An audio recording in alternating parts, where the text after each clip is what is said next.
जो लोग हैं ये बड़ी चतुराई से आपके बीच में आएंगे, आपको उल्टी सीधी बात। हिंदू हृदय सम्राट की हुकूमत पिछले 10 साल से है। उसके हुकूमत में अगर मुल्क में हिंदू खतरे में है तो कुछ तो व्यवस्था बदलनी होगी ना भाइयों। दोस्तों, मैं मोहम्मद जहूर खान और आप देख रहे हैं NS10 TV। आज ये बनारस में ओवैसी साहब आए हुए थे और PDM गठबंधन जो हुआ है तो पल्लवी पटेल जी अपनी टीम को यहाँ उतार रही हैं, तो उनको संबोधित करने के लिए मंच को ओवैसी साहब भी आए थे, उन्होंने अपनी बातें रखी हैं, वो सब हमें डिटेल से बताएंगे। लेकिन उससे पहले आप लोगों से गुजारिश है कि जो लोग मेरे चैनल को अभी तक सब्सक्राइब नहीं किए, चैनल को सब्सक्राइब कर लें, लाइक करें, शेयर करें, बेल आइकन दबाना ना भूलें ताकि हमारी वीडियो आपको समय से मिलती रहे। तो आइए हम वो क्लिप दिखाते हैं, वो वीडियो दिखाते हैं जिसमें ओवैसी साहब और पल्लवी पटेल जी ने अपनी बातें रखी हैं, लोगों को जो है एक करने की कोशिश की है। आइए ये समझ सकें हमारे क्या कैलकुलेशंस हैं, हम एक साथ अगर मिल जाएंगे तो कैसे हम अपने प्रत्याशी को आगे लेके आ सकते हैं। दोस्तों, हमेशा ये होता रहा है। अभी तक हम लोगों ने क्या काम किया, हम लोगों ने किसी को हमेशा जब कभी भी इलेक्शन का वक्त आया है हमने लोगों को हराने का काम किया। हमारे बीच लोगों ने डर पैदा किया कि देखो कहीं ऐसा ना हो कि कहीं वो ना जीत जाए। अभी देखिए इलेक्शन का टाइम आ गया है, लोग आएंगे, आपको डरवाएंगे, अरे भैया अभी फिर आप यहाँ पर आ जाओ, अगर ऐसा नहीं करोगे तो फिर वो आ जाएंगे। और उसके बाद हम उनके बहकावे में आ जाते हैं और बहकावे में आने के बाद फिर गलत रास्ते पर चले जाते हैं। दोस्तों, इस बार बहकने की जरूरत नहीं है, हमें अपनी ताकत का एहसास हो चुका है। हम वो लोग हैं जिन लोगों ने मिलकर लोगों को कुर्सियों पर बैठने का मौका दिया है। आज मौका आया है कि हम अपने कायद को, अपने लोगों को हम कुर्सी देना चाहते हैं। हमारा गठबंधन किसी से कमजोर नहीं है। क्यों भाई, यकीन है ना आप लोगों को? जिताएंगे ना इस बार? बिल्कुल, इस बार PDM की सरकार। बहुत बहुत शुक्रिया जनाब, थैंक यू। संचालन को बखूबी अंजाम देते हुए हमारे बड़े भाई आज बनारस की सरजमी पर PDM गठबंधन यानी कि पिछड़ा, दलित और मुसलमानों के गठबंधन की ये रैली यहाँ पर मुनक्किद की गई है। इस रैली में AIMIM पार्टी के पूर्वांचल के अध्यक्ष जनाब इसरार अहमद साहब, अपना दल कामेरावादी पार्टी के तमाम प्रदेश से लेकर के जिले तक के तमाम जिम्मेदारान, प्रगतिशील मानव समाज पार्टी के तमाम जिम्मेदारान, कार्यकर्ता, राष्ट्र उदय पार्टी के तमाम कार्यकर्तागण, आप तमाम को सलाम अर्ज करता हूँ। अस्सलाम वालेकुम रहमतुल्लाहि व बरकातहू, आदाब, नमस्कार।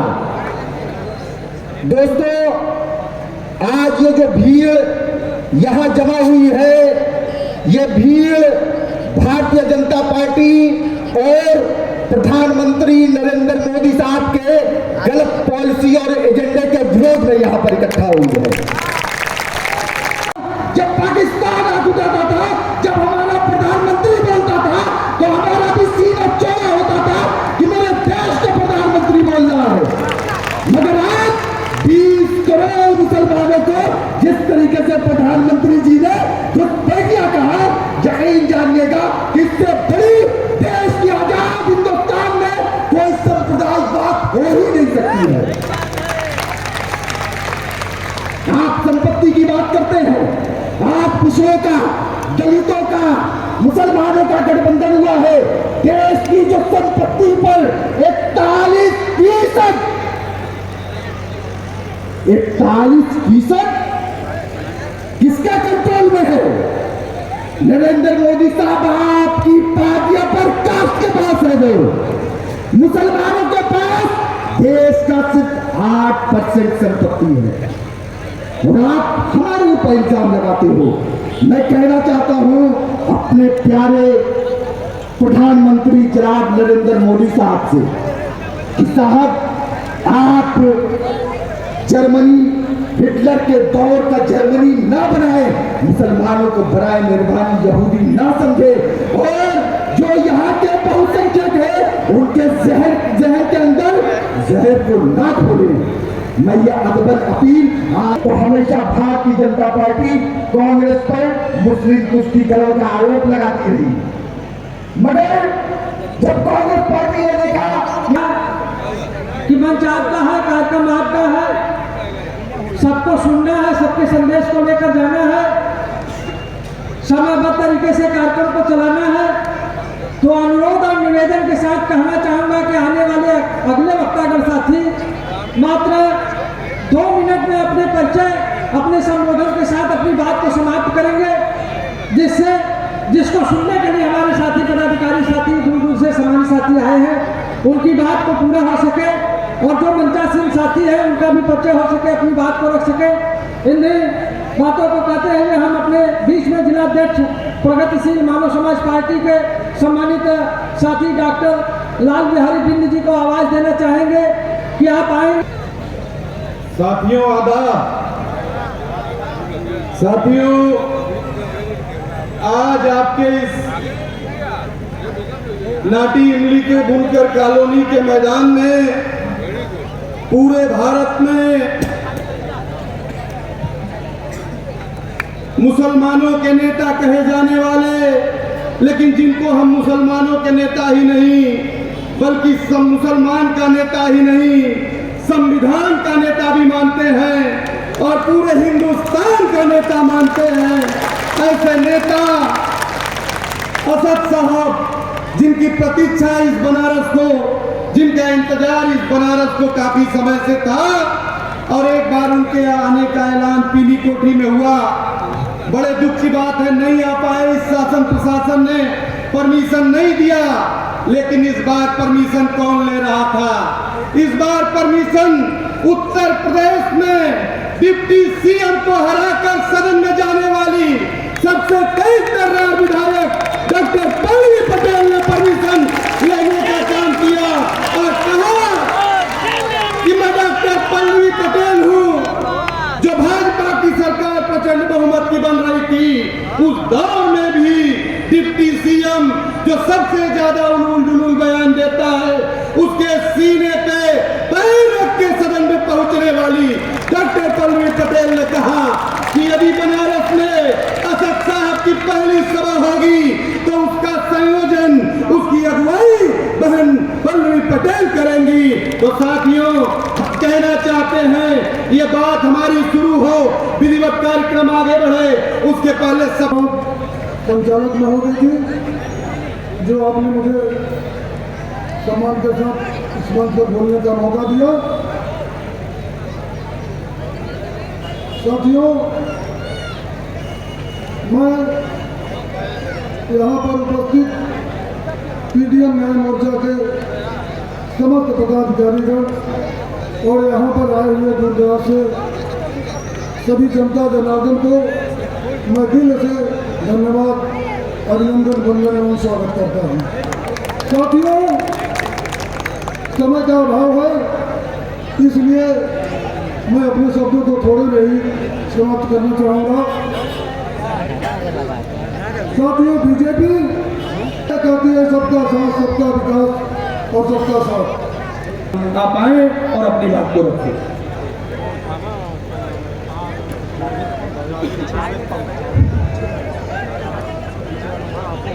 आज बुनकर कॉलोनी में पीडीएम न्याय मोर्चा के तत्वाधान में इस जनसभा को रखा गया। इसमें तमाम प्रदेश से चल करके आए हुए पीडीएम के पदाधिकारी वैसी साहब, जो तमाम तबके के लीडर हैं, जो तमाम कमेरावादी के लीडर हैं, तमाम पिछड़ों के लीडर हैं, तमाम सताए हुए लोगों के लीडर हैं, जो संसद के अंदर आपकी आवाज बन करके संविधान की बात करते हैं, संविधान के दायरे में रह करके आपके लिए लड़ाई लड़ते हैं। इस जालिम सरकार के आंख में आंख डाल करके पंजा आजमाइश की बात करते हैं। साथियों, आपको समझना होगा, आपको लड़ना होगा, आपको खौफ डर अपने दिलों से निकालना होगा, संविधान के दायरे में रह करके आपको लड़ना होगा और कमेरावादी न्याय मोर्चा को मजबूत बनाना होगा। साथियों, जैसा कि आप जानते हैं, हमारे भाई शहरुद्दीन वसीम साहब और बहन पल्लवी पटेल जी के लिए संघर्ष करना होगा। आपको अपने नेताओं को वोट देकर जिताना होगा, तब आपके प्रतिनिधि विधानसभाओं में और लोकसभाओं में बैठेंगे। अखिलेश यादव को क्या फिक्र बनती है कि वो जो है आपकी बात करेंगे।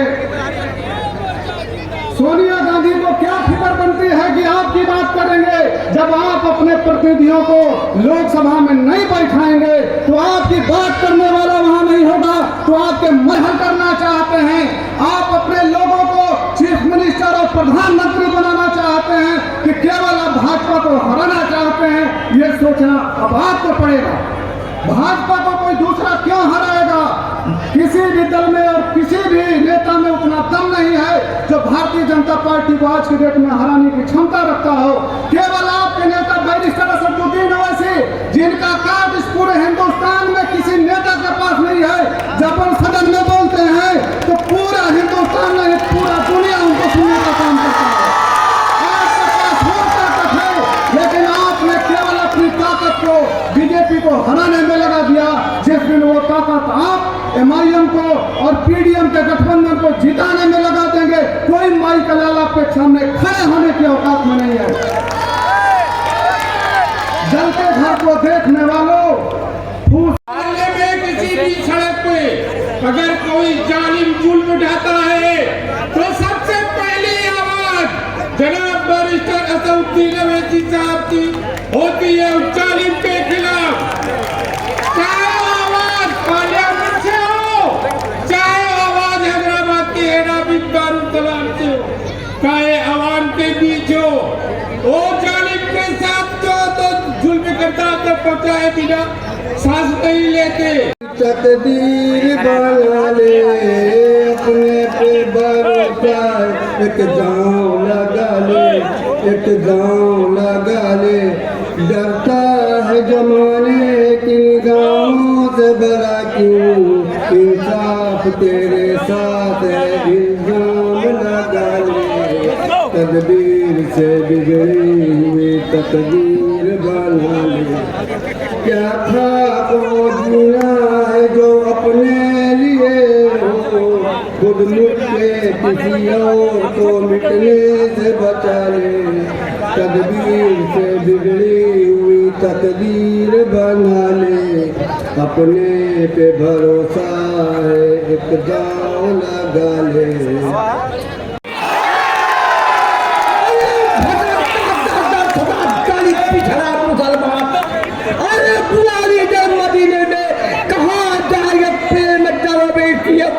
पल्लवी पटेल पैर की हड़ा रहे भी बाबूराम दाल PDM ने बड़ा सहारा दे, रसूलुल्लाह सहारा दे। जय मानो, जय भारत। न भाषा भाषाली है, न कविता गर्भित है, एक क्रांति निषाद का हृदय का प्रेम है जो सागर सभी के चरणों में समर्पित है।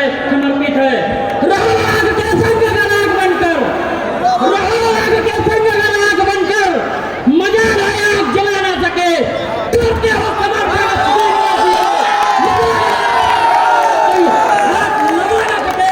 लगा ना सके। साथियों, मैं 70 लोकसभा का मुखी प्रत्याशी प्रेमचंद जी ने हमको अपने कोटे से प्रत्याशी बनाया। साथियों, मैं बताना चाहता हूँ, आपको बताने के लिए आया हूँ।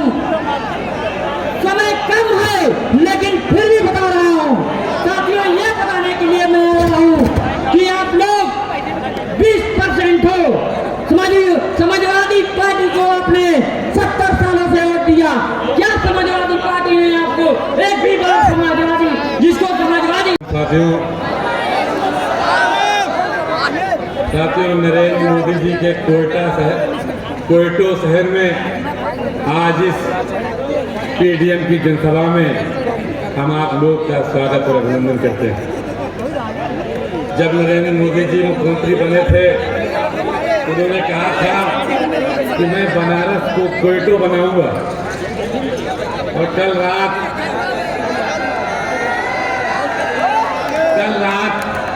मैं जनसभा में आमंत्रित करने के लिए शहर की गलियों में घूम रहा था, तो वो नरेंद्र मोदी जी जिनका ये नारा था कि साल में 2 करोड़ नौकरियां दूंगा, ये पता लगा मुझे बनारस की गलियों में टहलते हुए कि बनारस से बुनकर समाज के लगभग आधी बिरादरी पलायन कर गई है, रोजगार की तलाश में बनारस छोड़ करके सूरत और बंबई की तरफ मुंह कर लिया। क्या ये बात सच है साथियों?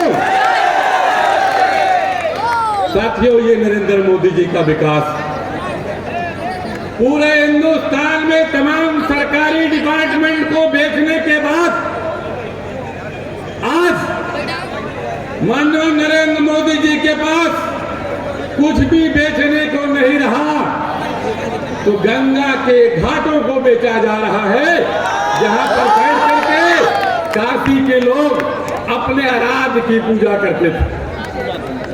साथियों, इस मुल्क में आज अगर सबसे बड़ी कोई दिक्कत है तो मुसलमानों को नहीं है। किसको दिक्कत है? आज हिंदू हृदय सम्राट नरेंद्र मोदी इस मुल्क का प्रधानमंत्री है और उत्तर प्रदेश में हिंदू हृदय सम्राट योगी आदित्यनाथ यहाँ का मुख्यमंत्री है। फिर भी अगर कोई खतरे में है तो कौन खतरे में है साथियों? हिंदू खतरे में है। इसलिए पीडीएम गठबंधन को आज इस बात पर गौर और फिक्र करने की जरूरत है कि जिस हिंदू हृदय सम्राट की हुकूमत पिछले 10 साल से है, उसके हुकूमत में अगर मुल्क में हिंदू खतरे में है तो कुछ तो व्यवस्था बदलनी होगी ना भाइयों, बदलनी होगी भाइयों। आज से पहले हिंदुस्तान की राजनीति में मुस्लिम समाज के लोगों ने कभी भी अपना झंडा दूसरे समाज के नेताओं के हाथ में नहीं देखा होगा।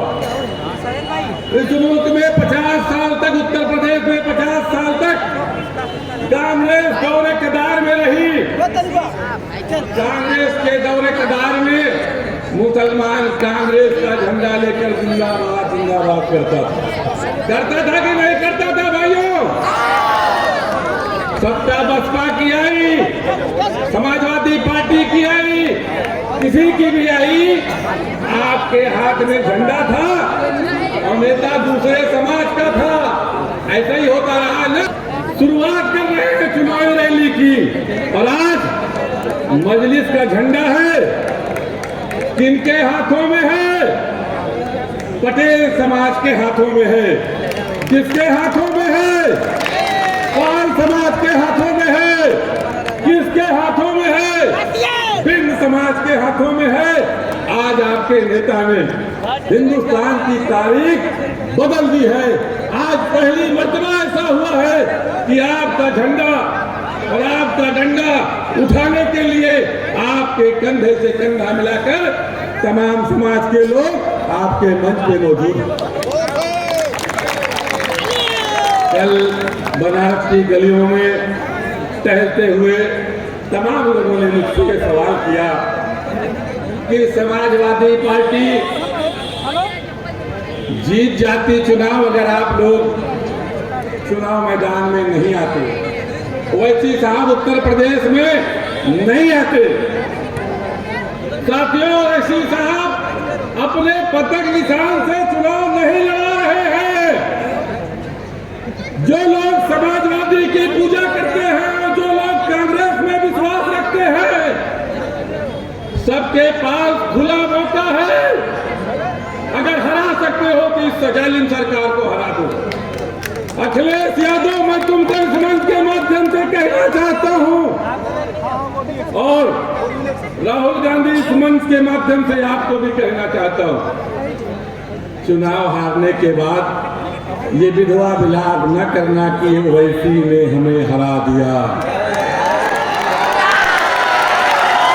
हमारा पूरा संगठन यहां मौजूद है और इस भीड़ में लगभग 80% हमारे समाज के लोग हैं। मैं दावों से ये बात कहता हूं कि अगर आप अपने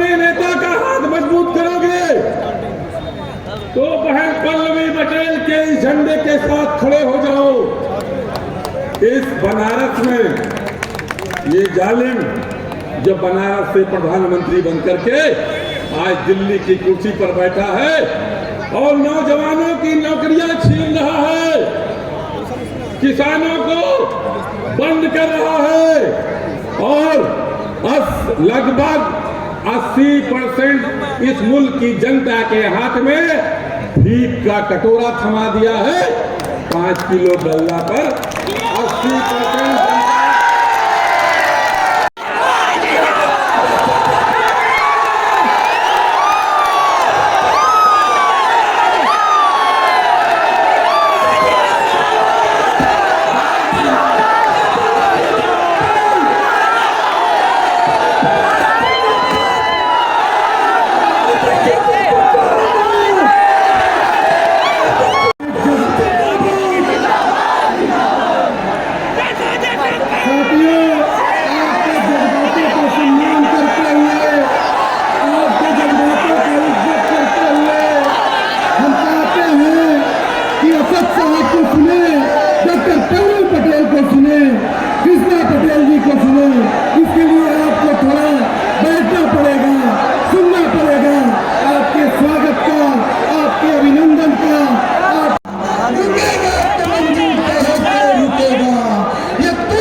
ईवीएम की इस महारैली में तशरीफ फरमा अपना दल के मेरा आबादी की राष्ट्रीय अध्यक्षा हमारी मां समान साहिबा सिराकुल एमएलए हमारी बहन पल्लवी पटेल साहिबा,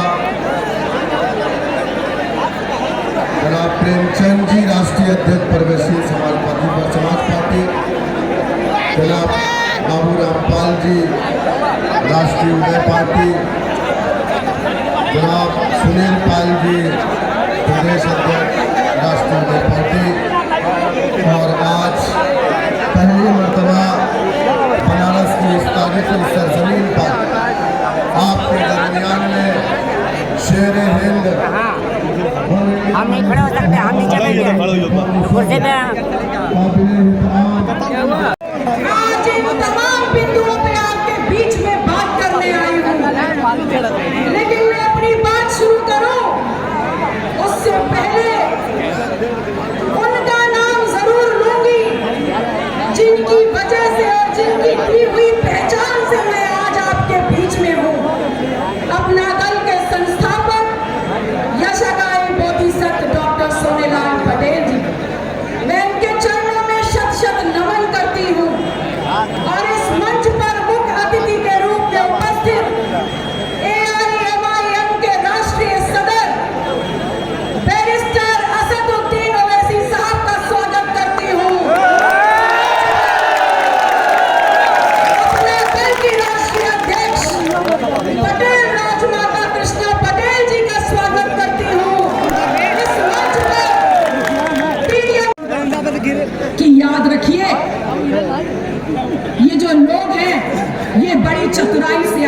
बीच में आएंगे, आपको उल्टी सीधी बातें भी समझाएंगे, लेकिन आपको ये याद रखना है, हमको ये याद रखना है कि आपने किया क्या है।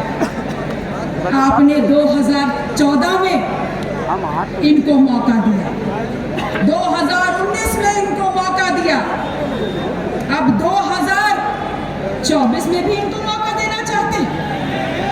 लेकिन मौका देने से पहले इनसे ये तो पूछ लीजिए कि 10 सालों में इन्होंने किया क्या 10 सालों में बनारस हिंदू यूनिवर्सिटी, वो कैंपस जो अपने आप को एक मॉडल कैंपस के रूप में डेवलप किया था, और जहां से निकलने वाले छात्र छात्राएं विश्व में अपनी क्षमता का लोहा मनवाते थे, आज उन लोगों की बौद्धिक क्षमता क्या विकसित हुई है। इन लोगों से पूछिए कि 10 साल में इस देश का किसान, इस देश का कमीरा जो खेत खलिहानों से फसल निकाल करके इस धरती का मान बढ़ाता था, क्या आज उसको सम्मान मिल पाया है। इन लोगों से पूछिए कि दुनिया भर में अपने हाथों के हुनर से इस देश को और इस धरती को यश दिलाने वाले क्या इन बुनकरों की जिंदगी में कोई बढ़ोतरी हुई है, क्या उनकी कला में कोई इजाफा हुआ है। अगर नहीं तो फिर तीसरी बार इनको मौका क्यों। क्या हमारी जिम्मेदारी सिर्फ हमारी रोजी रोटी तक है? क्या हमारी जिम्मेदारी मौका है कि आपके साथ असद साहब खड़े हैं, आशीर्वाद देने के लिए पटेल राजमाता खड़ी है, हमारा सहयोग और ताकत बढ़ाने के लिए माननीय बिंद जी और बाबूराम पाल जी खड़े हैं। बस थोड़ा सा उत्साह लगा लीजिए, थोड़ी सी शक्ति लगा लीजिए और इस बार बेड़ा पार कर दीजिए।